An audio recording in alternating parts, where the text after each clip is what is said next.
Hey guys, one of the most common positions that people use when they go to the range for competition, training, whatever it is, you'll spend a lot of time in a regular old standing position. And there's a few things that you can do in a standing position that'll make you a little bit faster, more accurate, more consistent, maybe even reduce some fatigue out there, keep those shots on target in a more consistent way.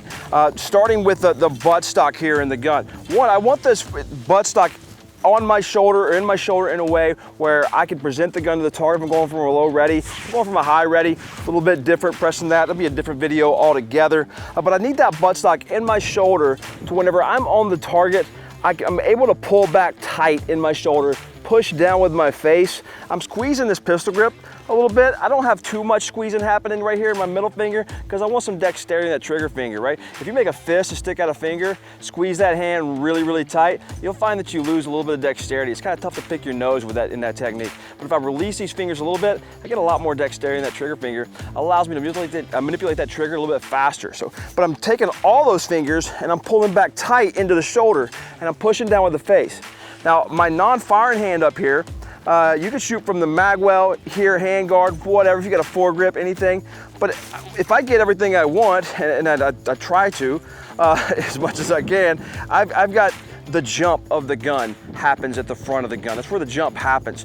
So the further I am back, the more I'm giving that gun a pivot point. If you watched our video that maybe linked somewhere around here on handgun, I talk about that that firing hand, where it's positioned on that back strap of that gun, on that grip, gives that gun a pivot point to jump. So if I'm here center line of bore, or not center line of bore, if I'm here center line of gravity or whatever on this gun, I'm giving it a pivot point to jump. So I'm trying to actually get a hand over here with a thumb on top of my hand guard so I can hold it down. Now, we don't have to get crazy out here, turn the gun on top. I don't get into all of that, but I do like to have my thumb across the top of that thing.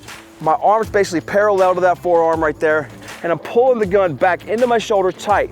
My upper body is slightly leaning forward, but I'm standing up tall, right? I am not in some Groucho super duper SWAT stance. It's unnecessary. It's actually counterproductive. The higher I am, the more information I get, the more dead space that is ended out there that I can see into and over dead space. I can see a lot better, get a lot more information. Information being a key thing in a competition, being a key thing in a fight. So the more information I get, the better. So the taller we are, more information, the better we're gonna be in that fight.